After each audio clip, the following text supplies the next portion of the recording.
আমাকে কি ভাবো বলো তো? আমি খনাকে ভালোবাসি না? আমাদের হাতে আর অন্য কোনো উপায় ছিল না।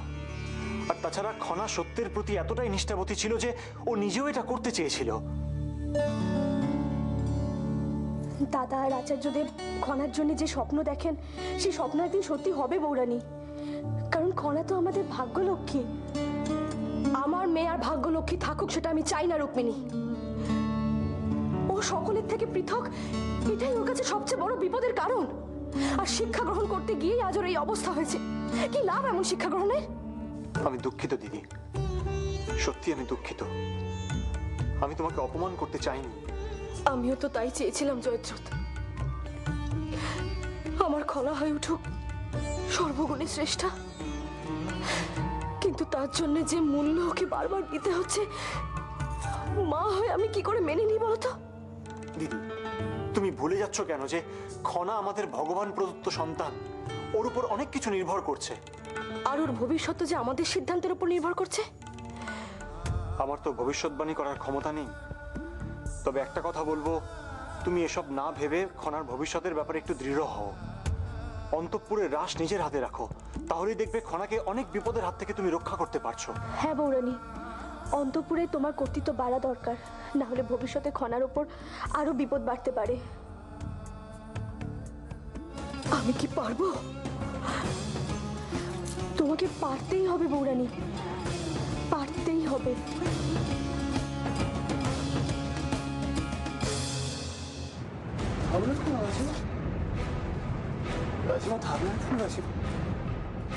মারুন, মারুন না আমাকে, মারুন, মারুন। ছাড়ো তুমি আমাকে, ছাড়ো আমার হাত। কিন্তু আমাকে সত্যি কথা বলা থেকে আপনি আটকাতে পারবেন না।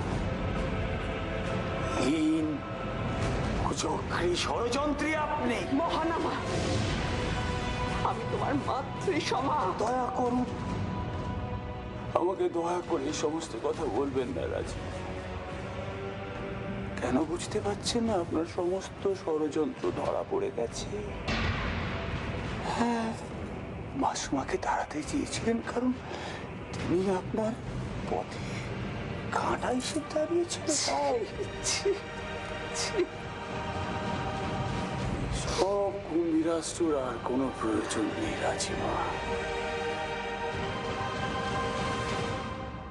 কেন বুঝতে পারছেন না? আপনার সমস্ত অভিনয় ধরা পড়ে গেছে। এসবের মধ্যে থেকে আমার দম বন্ধ হয়ে আসছে।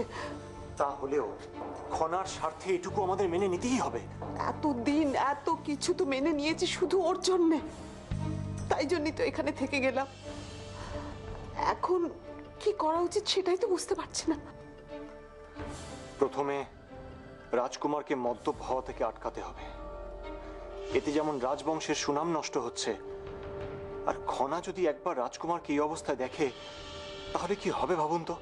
ঠিক বলেছ। ত্রিজটা আর গোদাবরী এই প্রাসাদের ঐক্য ভাঙার জন্য সবকিছু করতে পারে। সেই জন্যই তো বলছি রাজিমা, বটবৃক্ষের মতো আপনি আমাদের সকলকে আশ্রয় দিন। আপনি ভেঙে পড়বেন না।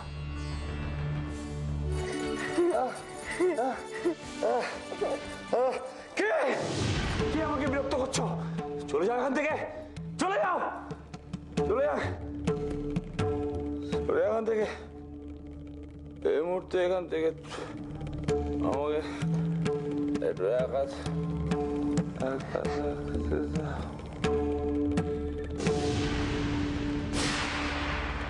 তাই এখানে আমার মতামতের কি বা গুরুত্ব দেবে জাহ্নবী? এবার আমার বিদায় দিলাম, আসি।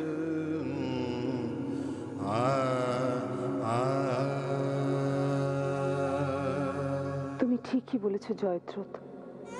আমার সঙ্গে যাই ঘটুক না কেন, খনার জন্য সবকিছু সহ্য আমাকে করতেই হবে, যেভাবেই হোক।